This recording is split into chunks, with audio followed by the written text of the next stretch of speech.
สวัสดีครับพี่วันนี้มาแนะนำสำหรับวันนี้มาแนะนำสำหรับพัดลมดูดอากาศขนาด8นิ้วแบบนี้นะพี่ท่านใดย่างไก่ย่างกุ้งนะทำธุรกิจเกี่ยวกับการย่างนั้นแนะนำเลยสำหรับพัดลมดูดอากาศ8นิ้วตัวนี้นะมาพร้อมกับตัวนี่ฮูดยาวๆแบบนี้นะเป็นเศษมีเนียมแบบนี้นะมาให้ห่อหนึ่งเนี่ยพี่ก็สามารถที่จะไปใช้งานต่อได้เลยไม่ต้องไปซื้อให้ยุ่งยากนะสำหรับตัวฮูดยาวแบบนี้นะ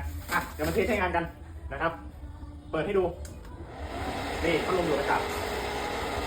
ควันเลยนะควันเลยนะ